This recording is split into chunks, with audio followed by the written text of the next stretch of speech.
موڑ تو اس نے بڑی احتیاط اور مہارت کے ساتھ کاٹا تھا، مگر ٹرن لے کر جوں ہی اس نے اسٹیئرنگ کو بائیں طرف حرکت دی، اس کے اوسان خطا ہو گئے تھے۔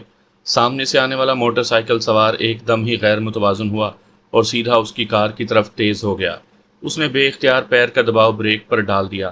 دل اچھل کر حلق میں آ گیا جب ہی موٹر سائیکل سوار نے بامشکل خود کو سنبھالا اور تقریباً اڑتا ہوا اس کے دائیں طرف سے زوں کی آواز کے ساتھ نکل گیا۔ کار کے ٹائر چرچرائے اور اس نے گاڑی سائیڈ پر روک لی۔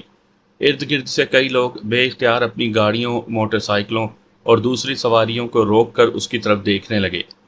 وہ رومال سے پسینہ صاف کرتے ہوئے مڑ مڑ کر بیک مرر سے موٹر سائیکل سوار کو دیکھنے کی کوشش کر رہا تھا، مگر وہ تو گدھے کے سر سے سینگ کی طرح غائب ہو گیا تھا۔ اس کا دل اب بھی بڑے زور زور سے دھڑک رہا تھا۔ یہ ایجرٹن روڈ کی مصروف ترین سڑک تھی، جس پر صرف رات 12 بجے کے بعد ہی ٹریفک کا ہنگامہ کم ہوتا، ورنہ صبح 5 بجے سے آدھی رات تک یہاں ہر وقت گاڑیوں کے ہارن اور رکتے بڑھتے ٹائروں کی چیخیں سما خراش کرتی رہتی تھی۔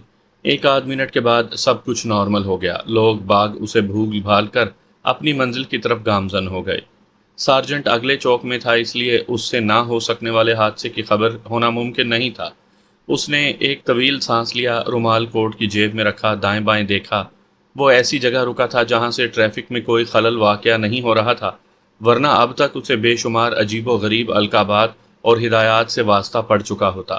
آنکھیں بند کر کے اس نے دل کی دھڑکن پر دھیان دیا، جو اب خاصی حد تک نارمل ہو چکی تھی۔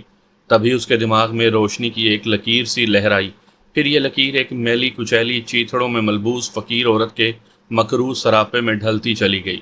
اس نے ایک جھرجھری سی لی اور سر کو جھٹک کر اس بدحیت شبیہ سے تصور کو خالی کرنے کی کوشش کی، مگر بے سود۔ وہ تو اپنی غیر انسانی آواز کے ساتھ اس کے پردہ ذہن پر چپک کر رہ گئی تھی۔ اس نے تنگ آ کر دونوں ہاتھوں سے آنکھوں کو زور سے مسلا، پھر بے معنی الفاظ بڑبڑاتے ہوئے اگنیشن میں چابی گھما دی۔ چند لمحوں کے بعد اس کی سرخ چمچماتی کار ٹریفک کے ہجوم میں یوں دوڑتی چلی جا رہی تھی جیسے احتیاط کا دامن اس نے بڑی مضبوطی سے سپیڈو میٹر کے پلو سے باندھ دیا ہو۔ اس کی تیزی میں بھی ایک ٹھہراؤ تھا۔ اب وہ کسی موڑ پر کسی سے ٹکرانے کا حوصلہ نہیں رکھتا تھا، اس لیے بہتر تھا کہ وہ 15 کے بجائے 25 منٹ میں گھر پہنچ جائے، جہاں اس کی اکلوتی اور حسین بیوی شمع بےتابی سے اس کی منتظر تھی۔ سہراب عباسی 30 سال کا ایک خوبصورت اور وجیح مرد تھا۔ امپورٹ ایکسپورٹ کا بزنس کرتا تھا۔ 2 سال پہلے اس کے ماں باپ ایک حادثے میں جاں بحق ہو گئے تھے۔ وہ ان کا اکلوتا بیٹا تھا اور دور نزدیک کا کوئی ایسا رشتہ دار بھی موجود نہیں تھا جو اس کے لیے درد سر بن تھا۔ اس لیے باپ کے جمے جمائے کاروبار کو رانوں تلے گھوڑے کی طرح لے لینے میں اسے کوئی دقت نہیں ہوئی تھی، کیونکہ عرصہ 6 ماہ سے وہ اپنے باپ کو ویسے بھی اسسٹ کر رہا تھا۔ اپر کلاس کا کروڑ پتی سہراب عباسی بے شمار لڑکیوں کے لیے گڑ کی اس قسم سے تعلق رکھتا تھا جس پر بڑی تو بڑی چھوٹی مکھی بھی خلاف فطرت آ بیٹھنے میں کوئی حرج نہیں سمجھتی تھی، مگر اسے نہ جانے کیا ہوا کہ ایک دن انٹرویو کے لیے آئی ہوئی ایک 21-22 سالہ لڑکی شمع زبیری کو اس نے آدھ گھنٹے کی کاروباری گفتگو کے بعد سیکرٹری شپ کے بجائے ہوم وائف کا عہدہ آفر کر دیا۔ شمع زبیری پہلے تو اسے حونکوں بلکہ احمقوں کی طرح دیکھتی رہی، پھر جب وہ ذرا حواس میں آئی اور دھیرے دھیرے اس کے دماغ نے زمین پر قدم رکھا تو اس نے ایک بار پھر شعور کو ٹٹولا۔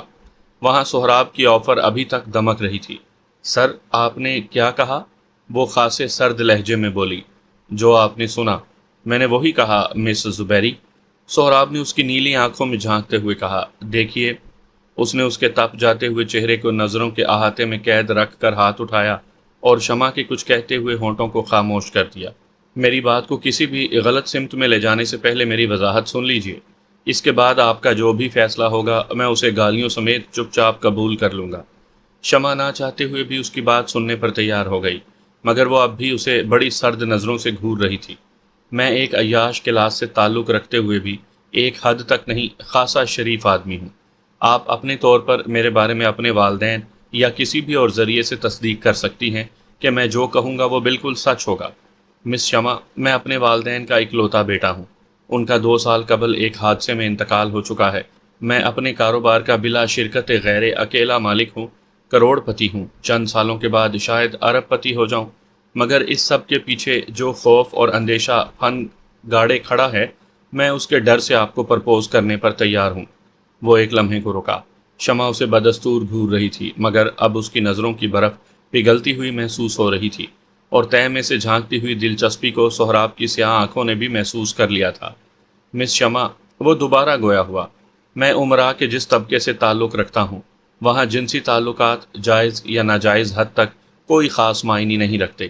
میں اپنی بے باکی کے لیے معذرت خواہ ہوں، مگر میں لگی لپٹی رکھوں گا تو اپنا ماضی الضمیر واضح نہیں کر سکوں گا۔ ہاں، تو میں کہہ رہا تھا کہ میری کلاس کی بے شمار لڑکیاں مجھ سے شادی کے لیے اپنا سب کچھ داؤ پر لگائے بیٹھی ہیں۔ ان کے لیے صرف دو ہی چیزیں باعث کشش ہیں، ایک میری دولت جو پہلے نمبر پر ہے، اور دوسری میری جوانی، اور معاف کیجیے گا کسی حد تک میری خوبصورتی جو ثانوی حیثیت رکھتی ہے۔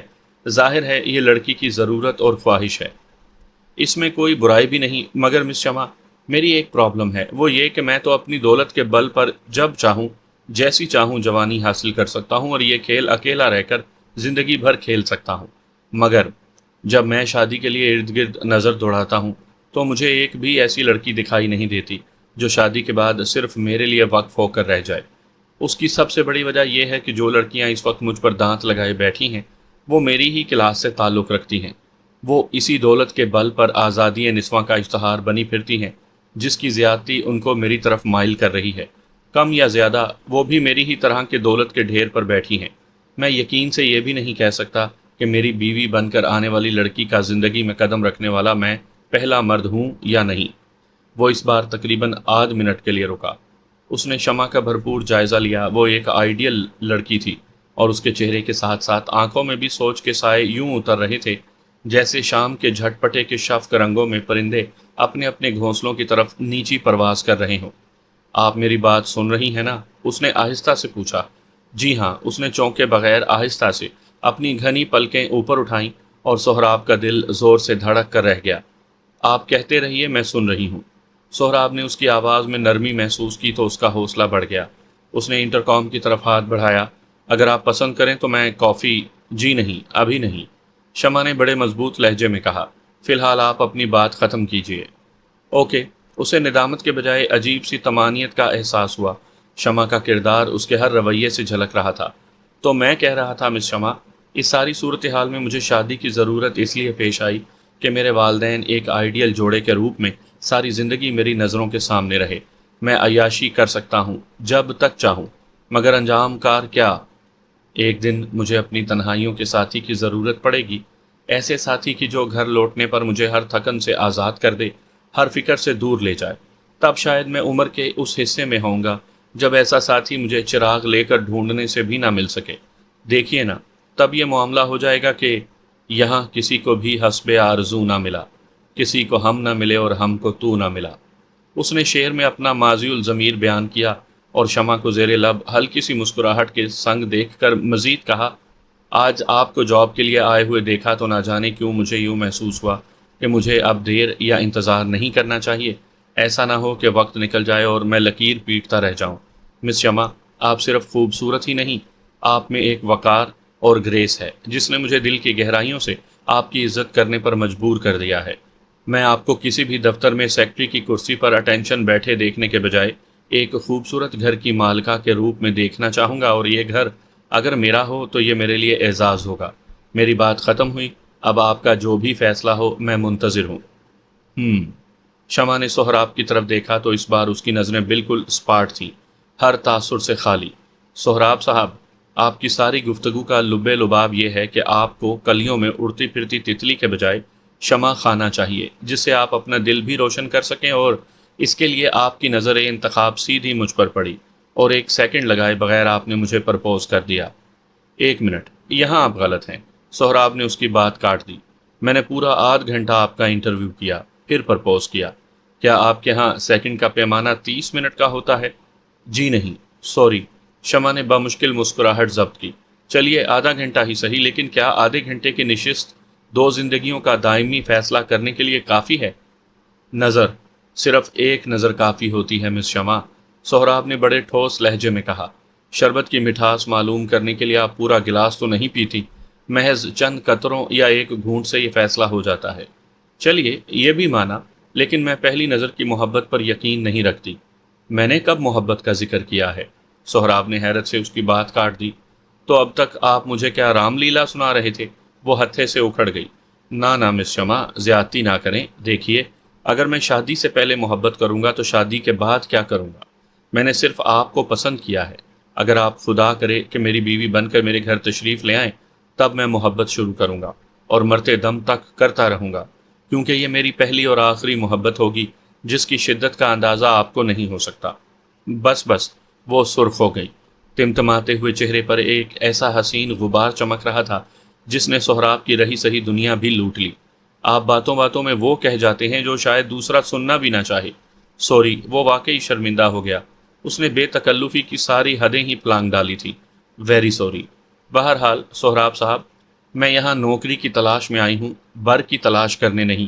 یہ میرے والدین کا شعبہ ہے جن کی میں ایک ہی بیٹی ہوں، اور یہ جاب بھی صرف اس لیے کر رہی ہوں کہ میرے والد سینیٹوریم میں ہیں۔ یہ آپ مجھے بتا چکی ہیں۔ سہراب نے اس ذکر سے بچنا چاہا۔ صرف یہ بات نہیں ہے کہ آپ میری طرح اکلوتی ہیں۔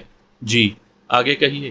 سہراب صاحب، آپ کا کیا خیال ہے کہ ہر لڑکی کی ڈیمانڈ یا طلب دولت ہی ہوتی ہے؟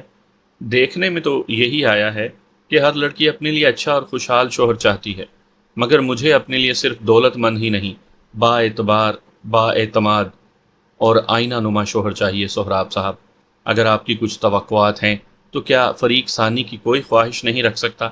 کیوں نہیں؟ وہ سنبھل کر بیٹھ گیا۔ آپ فرمائیے، شاید میں آپ کے معیار پر پورا اتر سکوں۔ شاید، اور اگر نہ پورا اتر پائے تو آپ کو جاب ضرور ملے گی مس شمع، شریفانہ ماحول اور اس وعدے کے ساتھ کہ آپ جب تک اس ادارے میں رہیں گی میری طرف سے کبھی آپ کو کسی ایسی حرکت کا سامنا نہیں کرنا پڑے گا جو کسی بھی توقع کے لبادے میں لپٹی ہوئی ہو۔ تو سہراب صاحب، شمع نے حتمی اور فیصلہ کن لہجے میں کہا، میں جس طرح خود انچھوئی ہوں، مجھے زندگی کا ساتھی بھی ویسا ہی چاہیے۔ یہ پہلی اور آخری طلب ہے۔ کیا آپ اس معیار پر پورا اترتے ہیں؟ اور سہراب عباسی کا چہرہ متغیر ہو گیا۔ اس کی آنکھیں بجھ سی گئیں۔ اس نے بے چینی سے پہلو بدلا، سردی کے موسم میں بھیگ جانے والی پیشانی کو ٹیشو پیپر سے پونچھا اور شمع کی طرف دیکھ کر نظریں چرا لی۔ وہ اسے بڑی نوکیلی نگاہوں سے دیکھ رہی تھی۔ لگتا ہے میں نے غلط سوال کر دیا۔ نہیں مس شمع۔ اس نے ایک آہ بھری سانس لی۔ جواب غلط ہو گیا۔ یعنی میں نے بتایا نا کہ میں جس کلاس سے تعلق رکھتا ہوں اس میں جسمانی تعلق کی حدیں کہاں سے شروع ہوتی ہیں اور کہاں ختم۔ اس کی کوئی ابتدا ہے نہ انتہا۔ پھر میں کیسے سنبھل سکتا تھا؟ ویری سوری، میں کنوارا نہیں ہوں۔ شمع نے اس کی بات اچک لی اور سہراب عباسی نے سر جھکا کر اس بات میں سر ہلا دیا۔ اس کے چہرے پر ناکامی اور مایوسی کی زردی پھیل گئی۔ شمع اسے بڑی دلچسپ نظروں سے گھور رہی تھی۔ چند لمحے ایک اذیت ناک خاموشی کی آغوش میں گزر گئے، پھر جیسے کمرے میں دھماکہ سا ہوا۔ کافی منگوائیے۔ ایک جھٹکے سے سہراب نے سر اٹھایا۔ اس کی آنکھوں سے بے اعتباری مترشح تھی۔ شمع مسکرا رہی تھی۔ اسے یقین نہیں آ رہا تھا۔ اس نے کچھ کہنا چاہا مگر حلق سوکھ گیا، ہونٹ کپ کپا کر رہ گئے۔ اس نے محسوس کیا جیسے اس کی آنکھوں میں ہلکی سی دھند پھیل گئی ہے۔ اس نے دونوں ہاتھوں سے آنکھوں کو زور سے ملا، انگلیاں گیلی ہو گئیں۔ اس کے حلق میں درد کا جو ایک چھوٹا سا گولا پھنسا ہوا تھا وہ پھٹ گیا۔ اس کا چند قطروں پر مشتمل مواد آنکھوں نے اگل دیا۔ وہ ایک دم کرسی سے اٹھا۔ میں ابھی آیا۔ بامشکل سرگوشی اس کے لبوں سے آزاد ہوئی اور وہ سائیڈ باتھ روم میں گھستا چلا گیا۔ شمع نے کچھ سوچتے ہوئے جسم کو کرسی پر ایزی کیا اور دونوں ہاتھ سر کے پیچھے باندھ لیے۔ تقریباً 3 منٹ کے بعد سہراب عباسی برآمد ہوا تو اس کے پپوٹے متورم تھے اور چہرہ نکھرا پڑا تھا۔ اس کے چہرے پر ایک عجیب سا سکون اور سکوت چھایا ہوا تھا۔ وہ اپنی کرسی پر آ بیٹھا، انٹرکام پر 2 کپ کافی کے لیے کہا اور ذرا سی جھجک کے ساتھ شمع کی طرف دیکھا۔ میں شرطیں منوانے کے حق میں نہ کبھی رہی ہوں نہ کبھی رہوں گی، مگر ایک بات طے ہے۔ میں سن رہا ہوں۔ وہ اسے بے حد والہانہ انداز میں تک رہا تھا۔ آج، ابھی، اس لمحے سے آپ ساری دنیا کی عورتوں کے لیے اجنبی ہو جائیں گے، ہمیشہ کے لیے۔ اس نے ہاتھ میز پر رکھ لیے۔ میں قسم کھاتا ہوں۔ سہراب نے ہاتھ بڑھا کر اس کا ہاتھ چھو لیا۔ شمع کا سارا جسم لرز گیا۔ اور کچھ نہیں؟ اس نے ہاتھ کھینچ لیا۔ اسی وقت چپڑاسی نے دستک دی۔ کم ان۔ سہراب نے سامنے رکھی فائل کھول لی۔ چپڑاسی نے دونوں کے سامنے کافی کے مگ رکھے اور لوٹ گیا۔ کافی بے حد خاموشی سے پی گئی۔ میں اب چلوں گی، اس نے خالی مگ میز پر رکھتے ہوئے کہا۔ تو اب آئندہ کا؟ وہ گڑبڑا کر رہ گیا۔ پرسوں میں آپ کو فون کروں گی صبح 10 بجے۔ اوکے۔ وہ کھڑا ہو گیا۔ چلیے، میں آپ کو باہر تک چھوڑ دوں تاکہ سارے دفتر کو آج ہی پتہ چل جائے، وہ طنز سے بولی۔ اور وہ بے اختیار واپس کرسی پر بیٹھ گیا۔ سوری، یہ مجھے کیا ہو رہا ہے، ایسی بد احتیاطی۔ اوکے، وہ مسکرا دی۔ خدا حافظ، خدا حافظ۔ وہ اسے دروازے کی طرف جاتے ہوئے دیکھتا رہا اور اس کا دل پھڑ پھڑاتا رہا۔ وہ چلی گئی۔ 2 راتیں اور 1 دن اس نے بڑی مشکل سے گزارا۔ تیسرے دن اس کا فون آیا۔ چوتھے دن شمع کی والدہ اسے ملنے آئیں اس کے گھر پر۔ بڑی مختصر گفتگو ہوئی۔ وہ شمع کی پسند اور سہراب کے رویے سے مطمئن نظر آتی تھی۔ 7ویں دن چند احباب کی موجودگی میں دونوں کا نکاح ہو گیا۔ شمع سہراب کے گھر میں شمع خانہ بن کر یوں داخل ہوئی کہ اس کی روح تک روشن ہو گئی۔ سامعین کرام، آپ سن رہے ہیں ایک اردو کہانی جس کا نام ہے دیوانہ ابلیس، اور اس کے مصنف ہیں سرفراز احمد راہی۔ یہ اس سلسلے کی قسط نمبر 1 ہے۔ مجھے امید ہے آپ کو میری یہ کاوش پسند آئے گی۔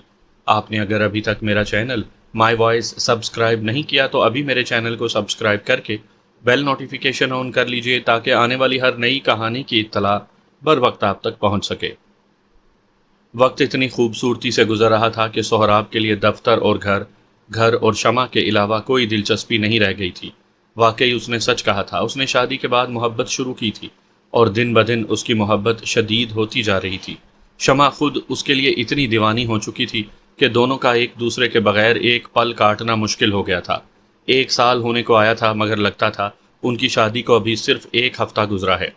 وہی شدت، وہی چاہت، وہی وارفتگی اور وہی ساری دنیا سے بیگانگی جو نئے نویلے محبت کے ماروں کا ملن کے بعد ترائے امتیاز ہوتا ہے، ان پر سحر بن کر چھایا ہوا تھا۔ پھر شمع کے والد اپنی بیماری سے جانبر نہ ہو سکے اور دنیا سے رخصت ہو گئے۔ صدمہ بے حد اذیت ناک تھا، مگر سہراب نے شمع اور اس کی والدہ کو یوں سمیٹ لیا کہ کیا کوئی سگا بیٹا سمیٹتا۔ وہ شمع کی والدہ مسز طاہرہ فصیح الدین کو اپنے گھر لے آیا۔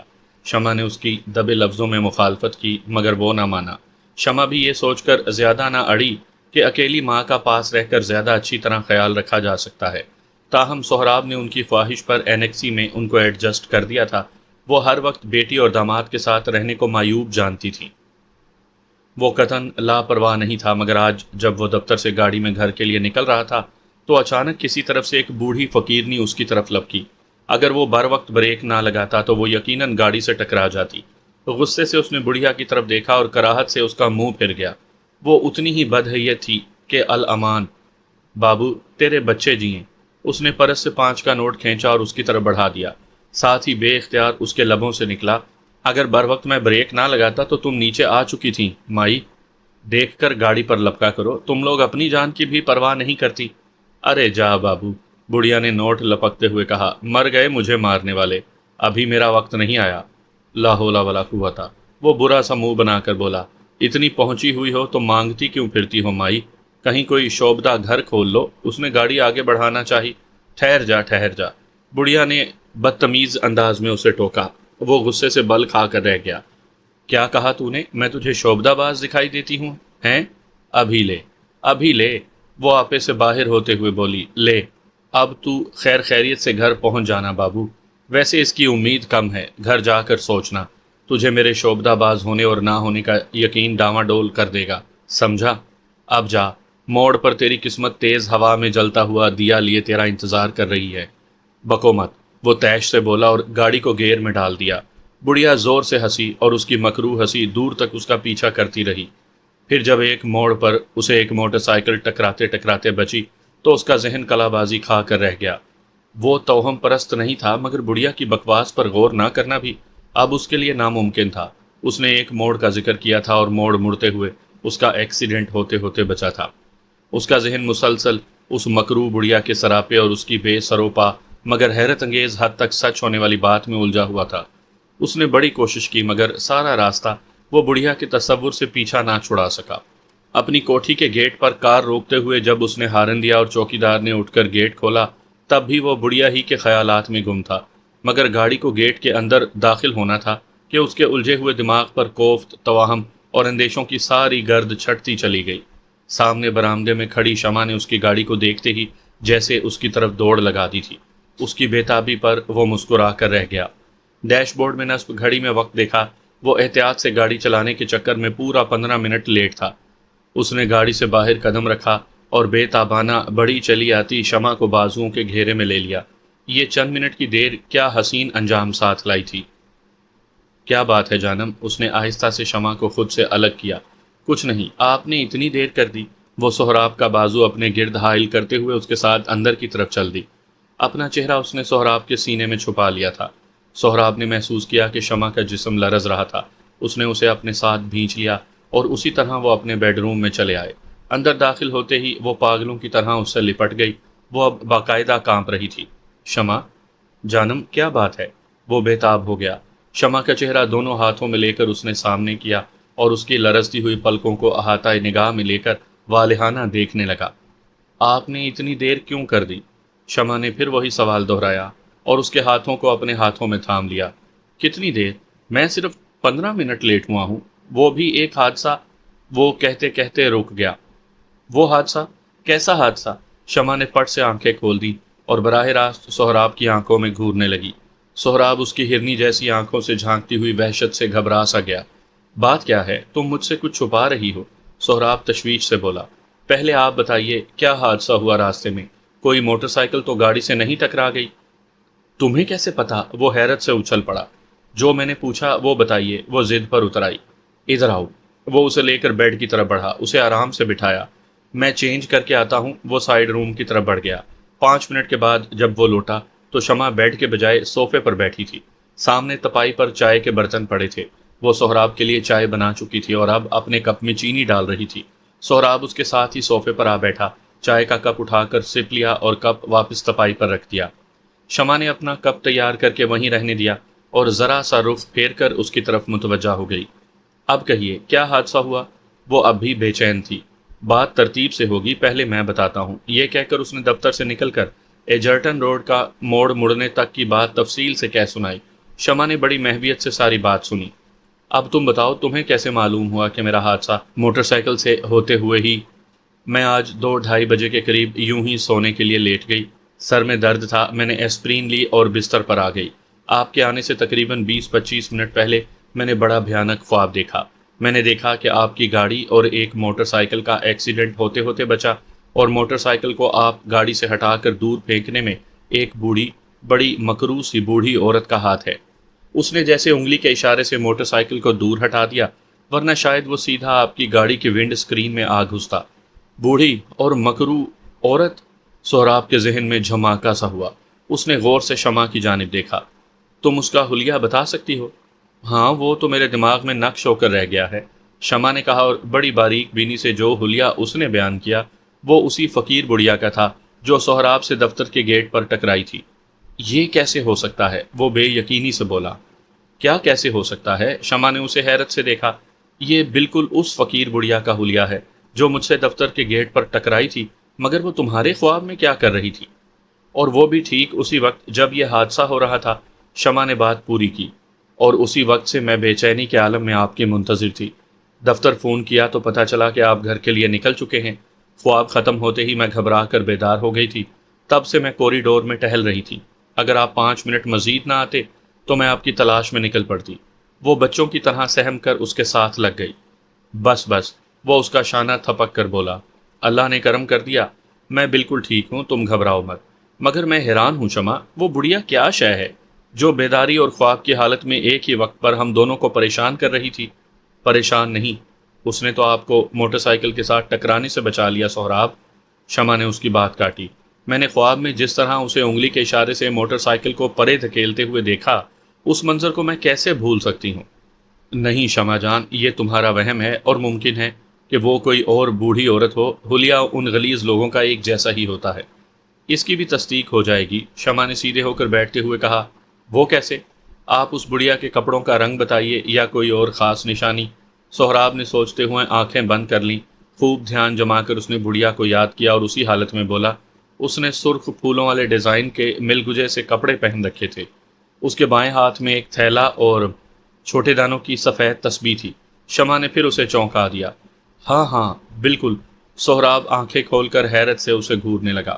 تو پھر وہ ایک ہی بڑھیا ہے جو ہم دونوں میں سے ایک کو ملی اور دوسرے کو خواب میں دکھائی دی۔ یہ تو بڑی عجیب بات ہے، سہراب بڑبڑایا، مگر اس کا مطلب کیا ہے؟ وہ کیوں مجھے ایک حادثے سے خبردار کر کے تمہارے خواب میں آ گھسی؟ یہ تو میں نہیں جانتی، مگر آپ سے ایک درخواست ہے۔ وہ اس کے ہاتھ تھام کر بولی، کیا کہہ رہی ہو جانم؟ سہراب بے حد پیار سے بولا، ارے تم حکم دو، درخواست کریں تمہارے، بس بس، مسکا نہیں۔ شمع نے اس کے ہاتھوں کو چوم لیا۔ آپ ایک احتیاط کریں کہ کسی فقیر کو خالی نہ لوٹایا کریں اور جھڑکی مت دیا کریں، اس سے اللہ ناراض ہوتا ہے۔ آپ نے بتایا کہ اس بڑھیا کو بھی آپ نے جھڑک دیا تھا۔ ہاں، وہ خجل سا ہو گیا۔ وہ اچانک اتنی تیزی سے آگے آئی کہ میں طیش میں آ گیا۔ آئندہ احتیاط کروں گا۔ شکریہ، اور اگر وہ بڑھیا دوبارہ ملے تو اسے خوب ڈھیر سارے پیسے دیجیے گا اور اس سے دعا بھی کروائیے گا۔ وہ شرما گئی۔ دعا؟ وہ کاہے کے لیے؟ سہراب کچھ نہ سمجھا۔ آج دوپہر ڈاکٹر نائلہ کا فون آیا تھا، رپورٹس پازیٹیو ہیں، شمع نے اسی شرمیلے لہجے میں کہا۔ ارے واہ! سہراب نے اسے باہوں میں بھر لیا۔ یہ تو بڑی خوش کرنے والی خبر سنائی تم نے۔ پھر اب کیا ارادہ ہے، بیٹا کہ بیٹی؟ وہ اسے چھیڑنے لگا۔ میں کیا جانوں؟ اس نے سہراب کے سینے میں منہ چھپا لیا۔ یہ تو اللہ کی مرضی ہے۔ ارے مگر کچھ مرضی ہماری بھی تو ہونی چاہیے۔ سنا ہے وہ کبھی کبھی اپنے بندوں کے بڑا قریب ہو کر سنتا ہے۔ تو سنائیے نا اسے، مجھے کیوں تنگ کر رہی ہیں؟ وہ اٹھ کر جانے لگی مگر سہراب نے اسے دوبارہ باہوں میں جکڑ لیا۔ تم بھی دعا کرو نا، ایک خوبصورت سا بیٹا دے دے، اور اگر بیٹی دے دی تو؟ اس نے دیدے پٹ پٹائے۔ بیٹا ہوا تو سمجھوں گا میری دعا قبول ہو گئی، بیٹی ہوئی تو یہ اس کی دین ہوگی، مجھے وہ بھی کسی نعمت سے کم نہیں ہوگی۔ بیٹی رحمت ہوتی ہے جناب۔ شمع نے اس کی تھوڑی کو انگلی اور انگوٹھے میں لے کر ہلایا۔ بیٹا نعمت ہوتا ہے۔ چلو دونوں ہی نیک نصیب لے کر آئیں۔ شمع، میں سوچتا ہوں اتنی دولت، جائیداد اور کاروبار کا وارث کب آئے گا؟ کب؟ اپنے وقت پر آئے گا۔ اب چھوڑیے، جا کر فریش ہو جائیے۔ آج آپ نے غسل سے پہلے چائے پی لی ہے۔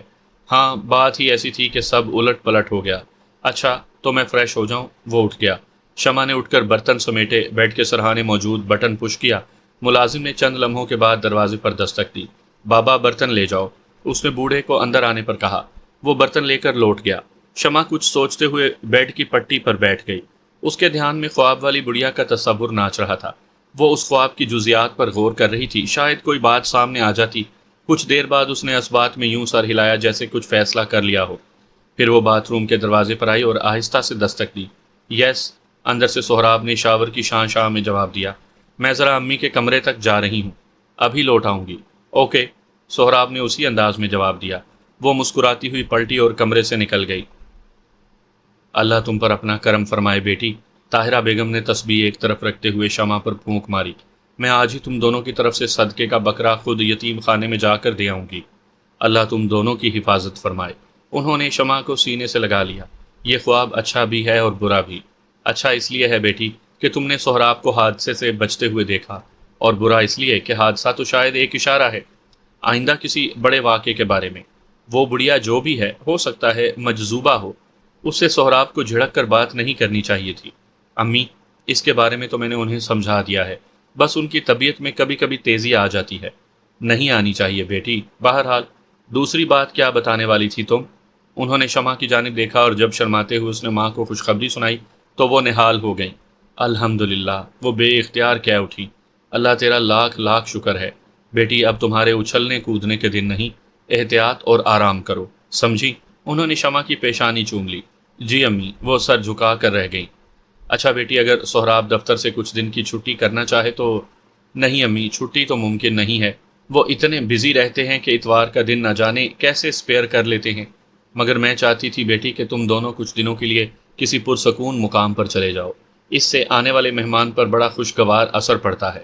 امی، ابھی سے؟ وہ بمشکل کہہ پائی۔ دیکھو بیٹی، بنیاد درست، سیدھی اور مضبوط ہو تو عمارت خود بخود شاندار بنتی چلی جاتی ہے۔ آدھی منزلیں اٹھانے کے بعد بنیادوں کو گہرا کرنے کے بارے میں سوچنا تو حماقت ہی ہے نا۔ اس لیے تم سہراب سے کہہ دیکھو، شاید وہ وقت نکال ہی لے۔ میں بات کروں گی امی۔ اور کچھ دیر بعد وہ ان سے رخصت ہو گئی۔ طاہرہ بیگم اکیلی جان، دن رات کا سکھ، نہ کوئی فکر نہ فاقہ، اس حال میں وہ اپنے اللہ کو جتنا یاد کر لیتی اتنا ہی کم تھا۔ یہی سوچ کر انہوں نے مصلے سے دوستی کر لی تھی۔ ہر وقت کسی نہ کسی عبادت کا دامن تھامے رہتی۔ آج ایک نامکمل بری اور ایک مکمل اچھی خبر پر انہوں نے اپنے رب کا سجدہ شکر ادا کیا۔ پھر یتیم خانے جانے کے لیے تیار ہونے لگیں۔ وہ سہراب اور شمع کا صدقہ اتارنا چاہتی تھی۔ ان کے لیے سہراب نے الگ گاڑی وقف کر رکھی تھی جو ڈرائیور سمیت ہر وقت اس کی ڈسپوزل پر رہتی تھی۔ اب یہ الگ بات ہے کہ ان کا ڈرائیور کار سمیت راوی عیش ہی عیش لکھتا ہے کہ محل میں رہتا تھا کیونکہ وہ کبھی کبھار ہی باہر جاتی تھی۔ انہوں نے 2 نوافل پڑھے، کپڑے درست کیے، شال کندھوں پر ڈالی اور پرس سنبھالتی ہوئی کمرے سے نکل آئیں، اور ان کا رخ باہر کی طرف تھا۔ اینکسی اور سہراب و شمع کے رہائشی حصے کا درمیانی فاصلہ 100 فٹ سے کچھ کم ہی تھا۔ ان کا ڈرائیور گاڑی کے قریب لان میں بیٹھا سگریٹ پی رہا تھا۔ طاہرہ بیگم کو آتے دیکھ کر اس نے جلدی سے سگریٹ بجھایا اور جا کر گاڑی کا پچھلا دروازہ کھول دیا۔ چند لمحوں کے بعد ان کی گاڑی کوٹھی کے گیٹ سے نکل رہی تھی اور اس کا رخ شہر کے ایک بڑے یتیم خانے کی طرف تھا۔